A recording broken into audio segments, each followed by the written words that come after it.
Vou fazer uma observação de caráter quase futebolístico. É que além do Atlético Mineiro tem outro time que anda ganhando de goleada. Igual o Atlético Mineiro não tem. É a turma do nosso PSD lá de Goiânia, dirigida lá pelo nosso querido Vilmar Rocha, presidente estadual lá do diretório do PSD em Goiânia e também vice-presidente aqui do Espaço Democrático. Eles, mais uma vez, conseguiram colocar mais de 50 pessoas lá num hotel que estão acompanhando agora o nosso debate. Eu queria agradecer a eles pessoalmente, em nome de todos aqui, pela participação e pela audiência de todas as oportunidades. Muito obrigado a vocês aí, parabéns pela participação e pelo entusiasmo. Bom, nós fomos às ruas de São Paulo ouvir o que é que dizem alguns cidadãos sobre o problema da habitação. Vamos a um deles. Sim, eu gostaria de saber por que eles não tomam nenhuma atitude em relação a esse abuso de valores, de juros, entendeu? E por que eles não quebram um pouco essa burocracia, porque todo mundo que trabalha é honesto e quer pagar, entendeu? Então eu acho que se quebrasse um pouco essa burocracia, ficaria muito mais fácil para todo mundo hoje comprar e, sei lá, até mais do que um imóvel, né? Porque tem gente que gostaria de comprar, mas gostaria de comprar outro. E infelizmente a burocracia é muito grande. Os juros, as taxas de banco são altíssimas e está ficando cada vez mais alta. Petrucci? Podia responder essa, Petrucci. Pode ser para você. O nosso financista aqui. A questão dos juros bancários é uma questão a ser levada em consideração, mas a gente tem que separar os juros bancários dos juros que são cobrados no financiamento habitacional, né? Então vamos pensar.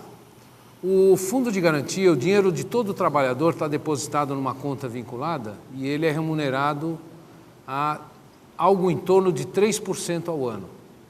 É isso que é a remuneração do dinheiro do trabalhador, 3% ao ano. E esse dinheiro vem sendo aplicado em financiamentos, hoje no programa Minha Casa Minha Vida, com taxas de juros que variam de 4,5% a 8,16%. Essa taxa é inversamente proporcional à renda do trabalhador. Quanto menor a renda, menor a taxa de juros que o trabalhador paga, ou que o beneficiário desse financiamento paga. Uma outra coisa que precisa ser levada em consideração é que de tudo que está sendo produzido no programa Minha Casa Minha Vida, no chamado Faixa 1, que hoje atinge famílias com renda de até R$ 1.600, ele está sendo altamente subsidiado, ou seja, em torno de 80% até 90% do preço da unidade está sendo pago com recursos do OGU. E agora eu vou passar a falar dos bancos. Então, os bancos captam dinheiro a 6% ao ano, agora um pouco menos, depois que mudou a questão da remuneração da poupança em maio do ano passado, e estão emprestando dinheiro a uma média hoje de 8% até 10,5% ao ano, né? Então, eu costumo dizer o seguinte: a nossa sorte de quem trabalha com financiamento habitacional é que a nossa taxa ela é tabelada tanto na captação quanto na aplicação. Existe um tabelamento de juros, existe uma taxa máxima que o banco pode cobrar desse dinheiro. O financiamento bancário habitacional, nós estamos falando de uma taxa de juros aí, relembrando, de 4,5% do FGTS até 10,5% com recurso hoje da caderneta de poupança. Nós estamos falando de uma taxa anual, né? Quando comparado com qualquer outro tipo de crédito que tem no Brasil, é um dinheiro, entre aspas, altamente subsidiado, quer seja pelo trabalhador brasileiro, que tem os seus recursos na conta vinculada, quer seja pela caderneta de poupança, que acaba havendo um subsídio cruzado para que se pague um juros tão baixo no financiamento da casa própria. A nossa AID, ela perguntou também sobre a questão da burocracia e a dificuldade. Henriquetas, quer falar sobre isso? Eu acho que nós avançamos muito na burocracia. Há uns anos atrás, um trabalhador informal que não tivesse carteira assinada, ele tinha uma dificuldade de chegar ao crédito, ao financiamento imobiliário imensa. Para ele comprovar a renda dele, ele tinha muita dificuldade, era quase que impossível. De 2001 para cá, a Caixa veio fazendo estudos, e os outros bancos também, sobre a adimplência das pessoas de renda informal, o que permitiu que muitos avanços fossem feitos nessa linha. E hoje eu diria que um trabalhador informal, um dono de um carrinho de pipoca, consegue tirar seu financiamento. Ele vai preencher um questionário, ele vai apresentar alguns comprovantes de bens que ele possui, das fontes de renda dele, mas ele vai tirar o financiamento. Eu acho que essa questão da renda informal, hoje nós avançamos significativamente. Deixa eu falar um pouco sobre a burocracia. Eu acho que a ideia tocou num ponto importante, né? O ambiente de trabalho, de negócio no Brasil, ele ainda é burocrático, sem dúvida nenhuma, né? E não seria diferente numa operação habitacional. Isso que a Henriqueta coloca é verdade. Para vocês terem uma ideia, a Caixa Econômica Federal, ela tinha 240 procedimentos dentro de um processo habitacional. Isso foi reduzido a 30. Portanto, olha só o esforço que foi feito no sentido de desobstruir os caminhos de um procedimento desse. Eu estou dando só o exemplo da Caixa, porque é o agente financeiro mais importante que nós temos, e, é claro, os outros também seguem isso. Mas nós estamos chegando lá, olha, avançamos bastante. Nós ainda queremos chegar como é hoje um financiamento de automóvel. O automóvel, você entra hoje dentro de uma agência, compra um carro de R$100 mil em 15 minutos. Para comprar uma casa de R$100 mil, você vai demorar algumas semanas, alguns meses. Mas é assim ainda. Mas nós vamos ter que evoluir, estamos evoluindo, para que esses canais sejam o melhor desobstruídos, para a gente ter um procedimento mais ágil. Quem nos acompanha também, lá de Pernambuco, lá de Recife, é o presidente do Diretório Estadual do PSD em Pernambuco, o André de Paula. Ele nos enviou a seguinte questão aqui para a mesa. O programa Minha Casa Minha Vida é um consenso que une o cidadão de menor poder aquisitivo que sonha em ter a sua casa própria e toda a cadeia produtiva da construção civil, construtores, fornecedores e mão de obra. Aqui no Recife, diz o André de Paula, temos uma demanda reprimida de 80 mil unidades do programa em sua faixa 1, aquela que atende o público-alvo de menor poder aquisitivo. Na nossa capital, temos dois grandes obstáculos ao sucesso desse programa. Município territorialmente pequeno, com terrenos e fundações profundas e caras. Daí porque, até aqui, apenas 80 unidades foram construídas. O atual prefeito Geraldo Júlio sinaliza com uma meta de lançar 5.500 unidades ainda este ano. A pergunta do André de Paula é: qual a solução para superar esses entraves e avançar com o programa atendendo essa significativa demanda reprimida? Posso falar? Por favor. Um abraço para o André de Paula, quero também mandar um abraço para o Vilmar lá em Goiás, para o Júlio César no Piauí, com alegria tê-los aí conosco. André, você tem razão. Existem localidades onde o programa se desenvolveu com menor velocidade, por várias razões, ou porque o terreno é mais caro, porque as condições são mais difíceis. O programa ele tem um padrão regional, único, né? E aí eu vou lá atrás naquilo que colocou o Rubens, no sentido do entrosamento do Estado e do município. Há que ter a participação do Estado e do município para superar determinados problemas locais, né? Se aí temos um problema mais sério com relação ao custo da construção, há que ter um subsídio, um programa do governo estadual e do municipal preenchendo essa lacuna.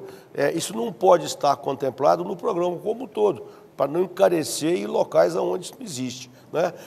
Eu vou dar um exemplo claro aqui de São Paulo. São Paulo, os terrenos dentro da cidade de São Paulo são naturalmente mais caros do que outros lugares. Então há uma participação mais importante da Prefeitura e do Estado na complementação dos preços das unidades que são colocadas para esses estados. Então vai ter que ser por aí, né? Outro caminho que nós estamos avançando muito é na inovação tecnológica. Nós estamos desenvolvendo uma série de processos novos que visam agilizar, baratear, racionalizar, né? Pode ser que as soluções tecnológicas que estão sendo estudadas ajudem na solução do problema que você está levantando. Mas o que é mais importante, tudo isso está sendo considerado, analisado e estudos estão sendo feitos para minimizar esses problemas no Brasil inteiro. Como lembrou aqui o Paulo, outro dirigente do PSD que nos acompanha, hoje é o deputado federal Júlio César, que é o presidente do Diretório Estadual do PSD no Piauí. Ele gravou uma pergunta para a mesa. Vamos ouvir. O PSD, diferentemente de alguns outros partidos, quer fazer seu programa de governo altamente identificado com aquilo que o povo pensa, aquilo que o povo necessita e aquilo que o povo dá a sua opinião sobre a realidade brasileira. E hoje está debatendo o caminho de tornar a realidade o sonho da casa própria. É o sonho de todo brasileiro. E via as estatísticas aqui, mais ou menos 0,5% do brasileiro, da população brasileira, se casa por ano. Nós temos quase 200 milhões, em torno de 1 milhão de casamentos por ano. E o descasamento, o divórcio, em torno de 1/4 do número de casamentos. Isso, além da longevidade do povo brasileiro, tem contribuído para aumentar assustadoramente a demanda por casa própria, principalmente com este grande programa revolucionário da presidente Dilma, da Minha Casa e Minha Vida.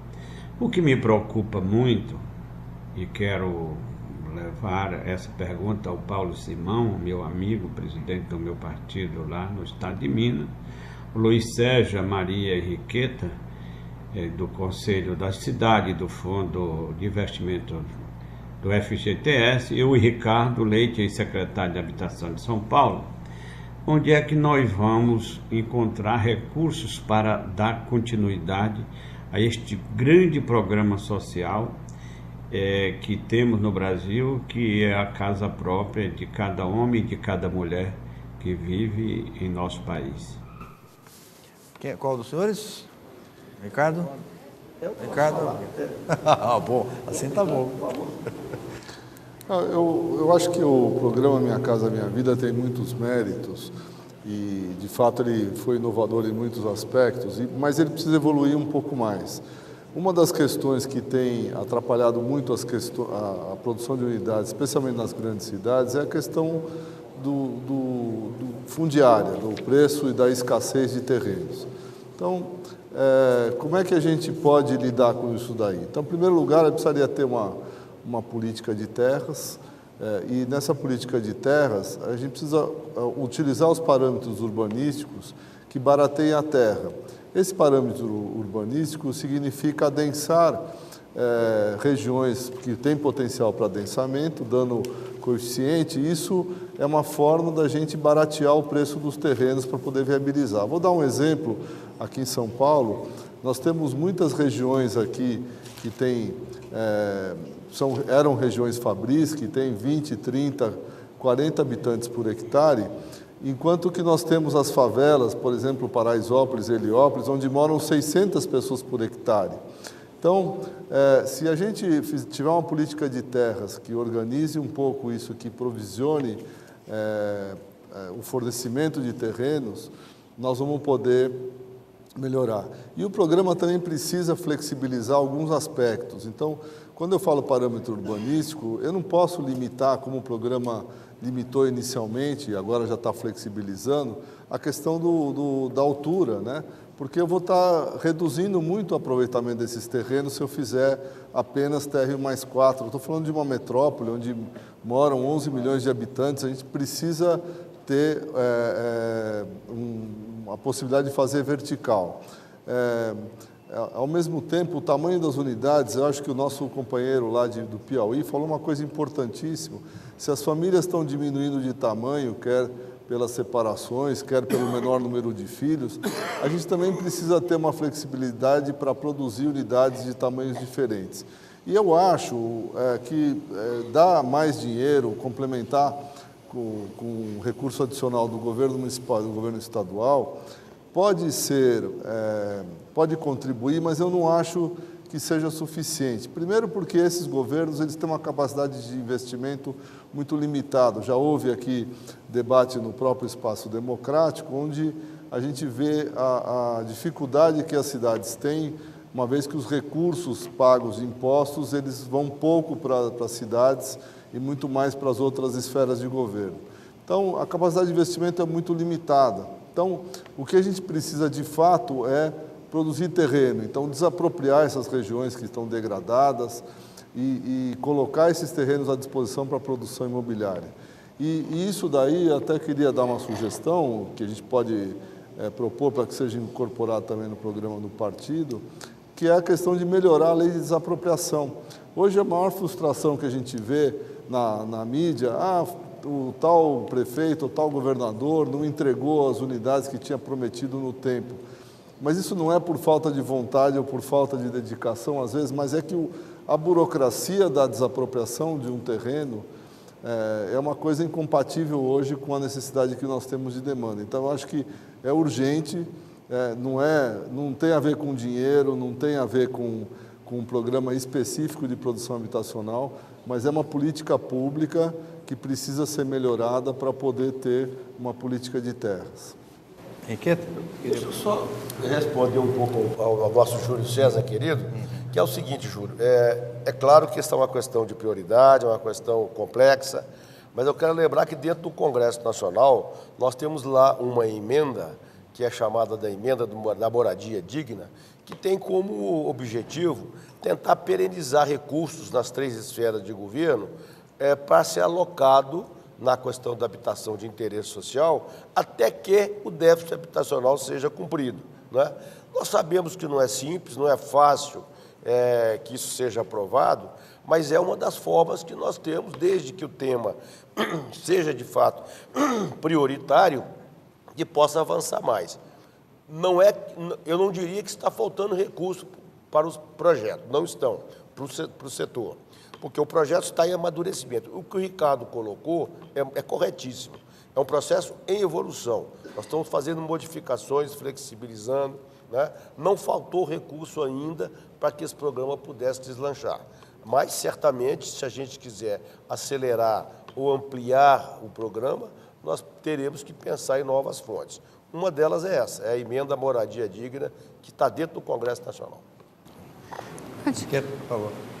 Eu acho que a gente, para habitação de interesse social, nós temos 3 fontes de recursos que são mais ativas. É o Fundo de Garantia do Tempo de Serviço, é o Fundo de Arrendamento Residencial, o FAR, e é o Fundo de Desenvolvimento Social, o FDS. Essas 3 fontes, elas têm uma alimentação particular de cada uma. O Fundo de Garantia, como diz o Celso, é o recolhimento dos empresários para os seus trabalhadores. O Fundo de Garantia tem uma regra de orçamento anual que tem uma estratégia de garantir um orçamento anual de 60 bilhões para os próximos anos. Então, na parcela do Fundo de Garantia, que produz no faixa 1, no faixa 2 e no faixa 3, não deve faltar recurso no próximo ano, recurso para financiamento. Hoje, o Fundo de Garantia banca 88% do subsídio que é dado nos programas de financiamento. E o Tesouro Nacional banca os 18% restante aí. Essa proporção talvez precise de variar no futuro, mas nos próximos anos, até 2016, a gente já sabe que isso pode ser mantido dessa forma e que o Fundo de Garantia vai conseguir bancar esse subsídio e dar sustentabilidade ao programa Minha Casa Minha Vida com recursos do FGTS. O FAR é aporte anual de recursos, né? Então é decisão de governo, do governo federal. Ele aporta recursos no FAR e, ao aportar o recurso no FAR, a gente tem um ganho considerável, porque como fundo financeiro, ele está livre de contingenciamento. Então, é um recurso que passa a ser um recurso líquido para a produção habitacional.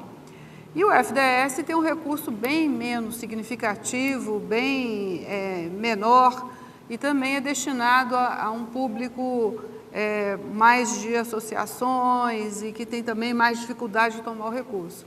Portanto, eu imagino que nos próximos anos a gente não tenha problema de recurso para financiar a habitação de interesse social. O que o Paulo colocou da PEC, da moradia digna, é a intenção de um segmento grande daí da sociedade brasileira de perenizar a obrigatoriedade do subsídio. Quer dizer, em vez de ser vontade do governador de plantão, do governante de plantão, colocar ou não recurso no orçamento, passa a ser uma obrigação, porque passa a ter uma vinculação com a Receita, né? Então, aprovar essa PEC é uma ação importante para perenizar o programa com os níveis de subsídio que ele tem hoje.